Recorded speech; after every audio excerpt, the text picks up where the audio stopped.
Hello. आज के इस लेक्चर में हम क्वेश्चंस सोल्व करेंगे बाय मिलन-सैम्सन मेथड के द्वारा। ठीक है। सो लास्ट लेक्चर में हमने वर्किंग रूल पढ़े थे मिलन-सैम्सन मेथड्स के। सो आज इस लेक्चर्स में हम एक क्वेश्चन करते हैं जो कि है एक्सरसाइज 5.2 का फिफ्थ क्वेश्चन हमारे पास गिवन है। If f of z is equal to u plus iota v is an analytic function of z. कैसा है? एनालिटिक फंक्शन है जेड का। सो फाइंड यहाँ से हमें क्या करना है? F z. If u minus v is equal to हमारे पास गिवन है x minus y x square plus 4xy plus y square. यानी कि हमारे पास कौन सा पार्ट गिवन है? u minus v. ना तो यहाँ पे हमारे पास रियल पार्ट गिवन है ना ही v। डायरेक्टली तो u और v नहीं है, लेकिन u माइनस वी है, जो कि हमने वर्किंग रूल में पढ़ा था केस नंबर 3 में। सो आइए इसका सोल्यूशन कर लिखते हैं। हाँ जी, वी हैव सॉल्यूशन वैसे ही है जैसे जैसे हमारे पास working rule. We have f of z is equal to किसके इक्वल होता है? u plus iota we.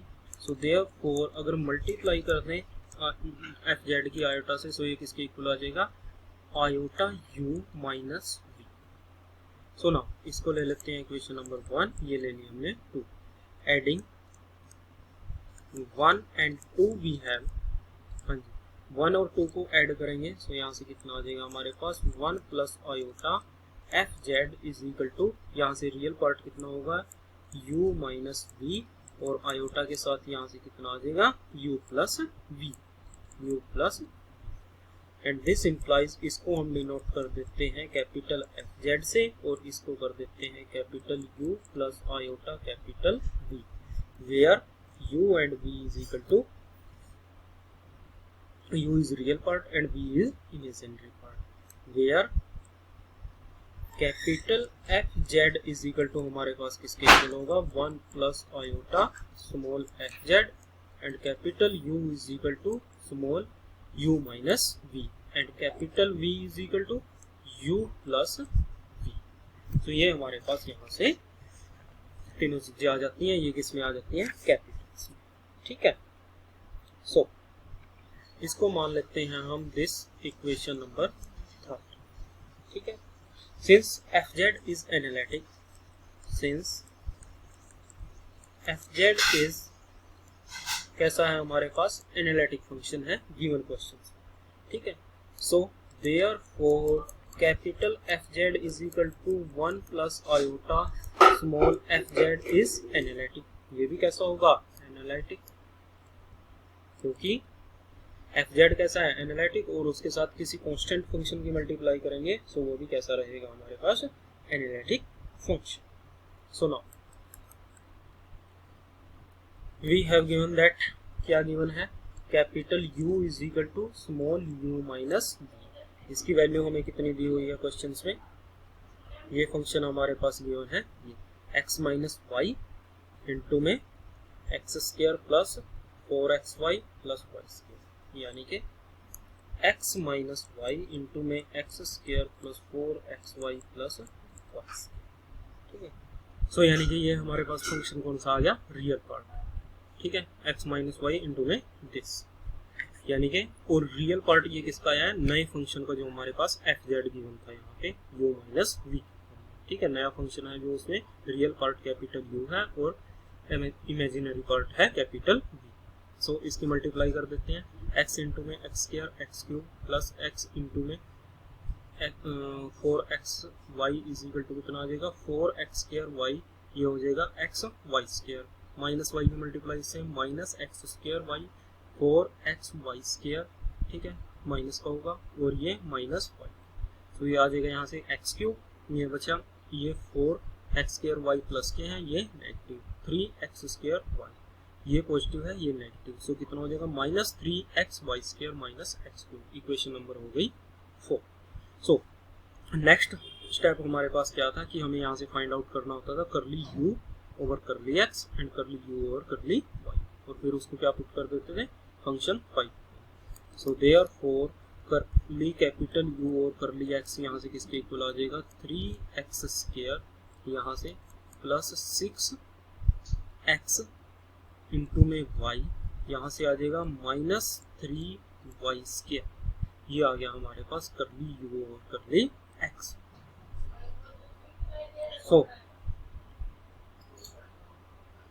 इसकी वैल्यू हमें कहाँ पे निकालनी है, at x is equal to, पहले इसमें करली यू और करली वाई निकाल लेते हैं। करली यू और करली वाई इज इक्वल टू यहाँ से कितना हो जाएगा, ये 0 यानी कि 3x², यहाँ से -6xy, जब इसका डेरिवेटिव करेंगे विद रिस्पेक्ट टू वाई, और ये हो जाएगा -3y²।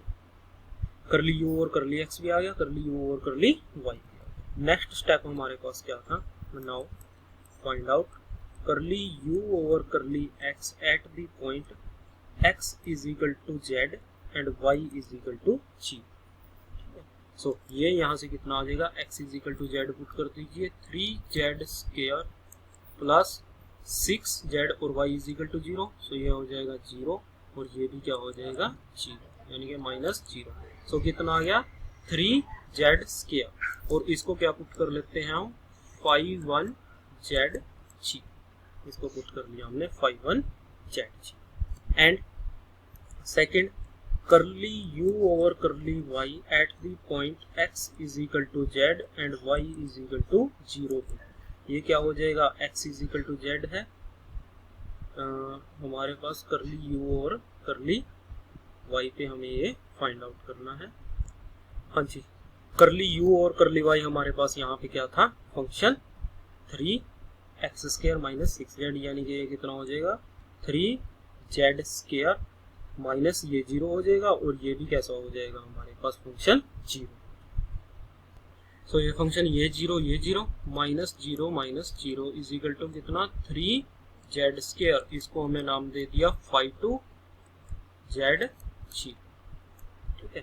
सो नेक्स्ट हमारे पास क्या था, नेक्स्ट पॉइंट हमारे पास find the function fz using 4, ठीक है। So next by Millens-Thomson method,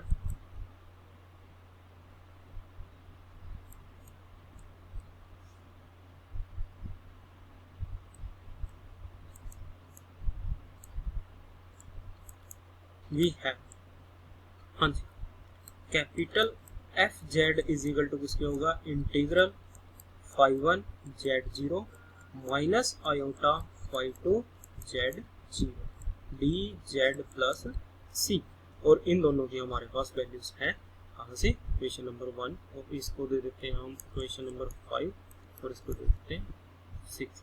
now using equation 5 and 6 v, 5 और 6 का यूज करेंगे, कितना है 3z² है फर्स्ट की value.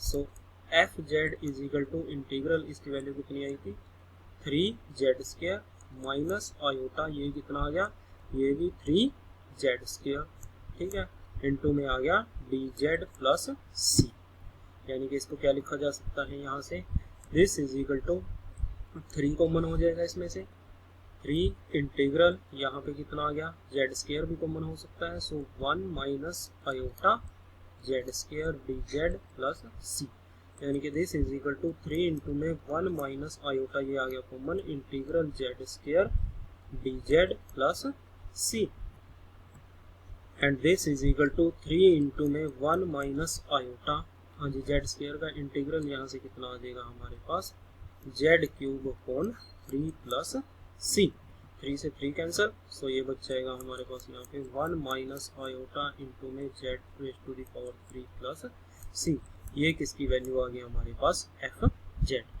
But we have find out, इसको दे देते हैं equation number 7, find out fz। So now but fz is equal to given है 1 plus iota fz, so therefore small fz is equal to किसके equal आ जाएगा, capital fz upon 1 plus iota. So now using 7,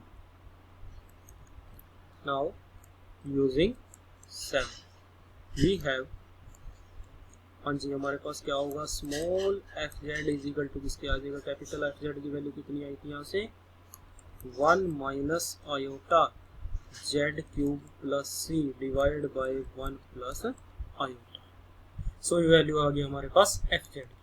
सो अगर इसको चाहे हम आगे भी सॉल्व कर सकते हैं, इसमें इसको डिवाइड कर सकते हैं ऐसे, यानी कि 1 minus iota z cube upon 1 plus iota, और इसको लिख लिया सी अपॉन 1 प्लस आयोटा। ठीक है, इसको अगेन सोल्व करने के लिए, यानी कि कोफिशिएंट ऑफ जेड क्यूब यहाँ से क्या हो गया 1 minus iota upon 1 plus iota. अगर इसको सोल्व करना चाहें हम, सो इसमें क्या रूल लगा सकते हैं हम, कंपोनेंडो एंड डिविडेंड, यानी कि कंपोनेंडो एंड डिवाइडेंडो रूल। हाँ जी, जब इसमें अप्लाई करेंगे so f of z is equal to क्या आ जाएगा यहाँ पे apply componendo and dividendo rule. So क्या होता है, सपोज करो कि हमारे पास ए, यानी क्या होता है A upon B, componendo and dividendo A minus B A plus B. So ये रूल अगर हम यहाँ पे लगाएंगे, सो यहाँ से क्या आ जाएगा, इसकी वैल्यू 1 माइनस आयोटा, माइनस किसमें किया माइनस 1 माइनस आयोटा, कि जब इसको हम ऊपर ले जाके माइनस करेंगे। ठीक है, और ए प्लस ए कौन सा है, ये वाला है, सो 1 माइनस आयोटा, इसमें कौन सा जोड़ना है B, plus 1 plus iota z cube plus c upon 1 plus iota, ये हमारे पास। So this is equal to, यहाँ से कौन कौन क्या क्या कैंसिल हो जाएगा, -1 से 1 कैंसिल हो जाएगा। ठीक है, ऊपर बच जाएगा -2 आयोटा डिवाइड बाय, यहाँ से कैंसिल होगा माइनस आयोटा और माइनस आयोटा कैंसिल होगा, यहाँ पे बचेगा 1 + 1 2 जेड क्यूब प्लस ये सी भी कांस्टेंट है और 1 प्लस आयोटा भी, इसको नया नाम दे देते हैं C dash, is equal to कितना आ गया minus iota z cube plus c dash. ये आ गया हमारे पास analytic function which is the required function, जो हमारे पास रिक्वायर्ड फंक्शन। तो इस तरीके से हम ये यहाँ पे क्वेश्चंस फाइंड आउट कर सकते हैं मिलन फंक्शंस मेथड्स की हेल्प से, जिसमें हमने केस नंबर 3 का यूज किया। ओके, इसी तरीके से आपको एक्सरसाइज के दूसरे क्वेश्चन और एग्जाम्पल भी